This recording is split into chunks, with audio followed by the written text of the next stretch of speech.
Eu estava vendo uma entrevista no canal do Leandro Andrade com um dos representantes da Turi, nosso transporte coletivo aqui em Sete Lagoas. E eu resolvi assistir essa entrevista, primeiro porque eu assisto todas, segundo porque eu vi que estava ameaçando aumentar de novo a tarifa.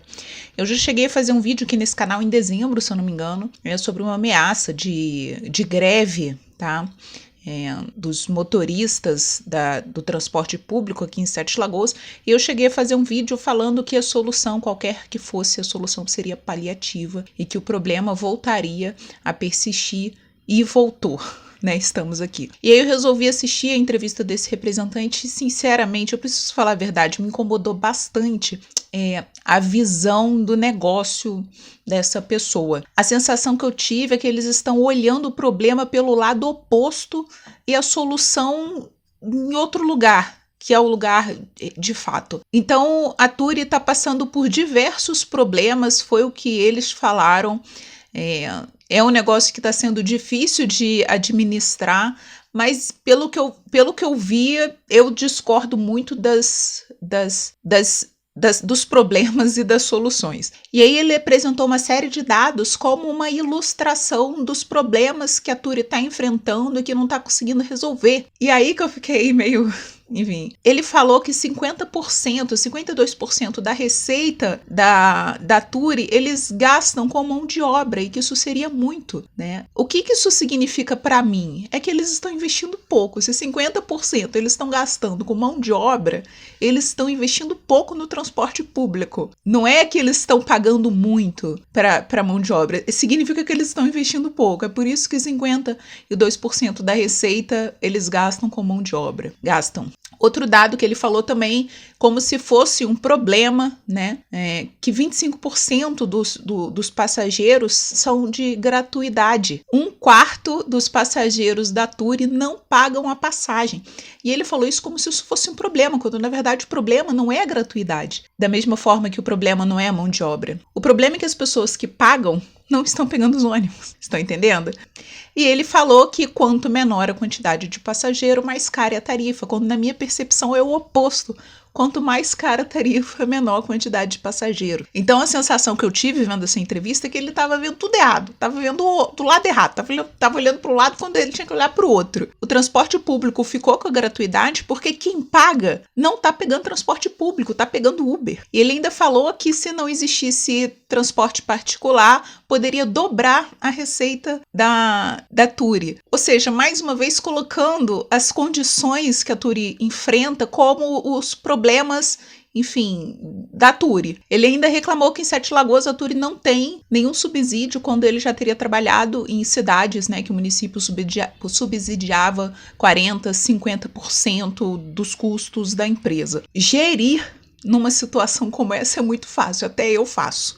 Difícil é fazer gestão numa situação como que a gente encontra aqui em Sete Lagoas e que o município não faz nenhum subsídio para essas empresas, para a Turi, no caso. Na minha percepção, não tem que subsidiar as empresas, tem que subsidiar as condições que essas empresas estão trabalhando. Então aí é outra coisa que eu vejo de outra forma. Não tem que cobrar da prefeitura subsídio, tem que cobrar da prefeitura tudo que é de trabalho da prefeitura e que favorece todo mundo, né, todas as pessoas, não só as empresas. Tem que cobrar da prefeitura uma malha viária que não quebra ônibus toda hora, que não tenha tanto buraco. Tem que cobrar da prefeitura sinalização para evitar acidente, que é algo que custa muito para essa empresa. Tem que cobrar da prefeitura pontos de ônibus, porque isso é responsabilidade da prefeitura. Tem que cobrar da prefeitura a construção de terminais, pequenos terminais em bairros. Enfim, eu sempre falo isso, é cheio de rotatória aqui nessa cidade. Por que não fazem pequenos terminais nessas rotatórias? A prefeitura chegou a apresentar um projeto que eu achei muito bacana sobre adotar um ponto de ônibus, que é o que a prefeitura faz muito com as praças aqui. Por quê? Eu não vi se esse projeto andou para frente. Existe uma rua aqui no meu bairro chamada Pedra Grande, que essa rua é uma rua muito estreita e ela é extremamente estratégica. Passa muito carro ali nessa rua, não tem absolutamente nenhuma necessidade nessa rua de poder estacionar nos dois lados. É uma rua de casa, é uma rua com quarteirões pequenos. Era muito simples deixar estacionar só de um lado dessa rua. São exemplos como esse, entre outros, que eu digo que o maior problema da Turi é a prefeitura. Eles chegaram a falar que eles tentaram implantar um aplicativo, Cadê Bus, em que as pessoas podem saber onde que está o ônibus, onde que pegar o ônibus, e que esse aplicativo não deu certo. E eu fico pensando, gente, a prefeitura, ela investiu 6 milhões de reais nas mídias locais, por que não faz uma campanha com essas mídias sobre esse aplicativo? Porque eu não sabia da existência dele. Então, por exemplo, no meu caso, eu acho que eu nunca peguei um Uber aqui que a passagem custasse mais que 15 reais. Nunca. Normalmente a passagem dos ônibus que eu pego custa entre 7 e 10 reais. Agora imagina uma pessoa que trabalha, que encontra com o colega, né, no ponto de ônibus todos os dias para ir embora, e eles chegam à conclusão que vale a pena, né, os dois mais um colega dividirem uma passagem de Uber para ir para o trabalho e para voltar. Vai ser muito mais barato dependendo do lugar. Então a Turi não está concorrendo com transporte alternativo, a Turi está concorrendo com o Uber, com a 99, e a Turi não tem que lutar por subsídio, a Turi tem que lutar, enfim, por condições que facilitem a mobilidade urbana. Então, se eu posso, por exemplo, pagar 7 reais para ir para o centro, para que eu vou ficar parada no meio da rua, sem um ponto de ônibus para eu sentar, com teto, entendeu? Para pegar um ônibus, às vezes que está lotado, às vezes que tem... Eu cheguei a mostrar um vídeo que está com a janela, com o teto aberto. Se eu posso pagar só 2 reais a mais para ir para o centro num carro mais confortável, rápido, sem um monte de parada. Então, a luta que a gente precisa fazer aqui em relação à mobilidade urbana não é dar dinheiro para a empresa, é ter uma política de transporte público decente, minimamente decente. A gente não tem Secretaria de Trânsito e Mobilidade Urbana aqui em Sete Lagoas. Então, eu acho que a empresa está passando por problemas por conta de uma realidade em que a prefeitura não faz o seu dever de casa e também por conta de uma visão de gestão, enfim, que me parece ser completamente oposta do que seria realmente saudável. Se a coisa continuar do jeito que tá, cada vez menos as pessoas vão pegar ônibus aqui em Sete Lagoas. Nem para ir para voltar todo dia do trabalho para casa isso vai valer a pena mais.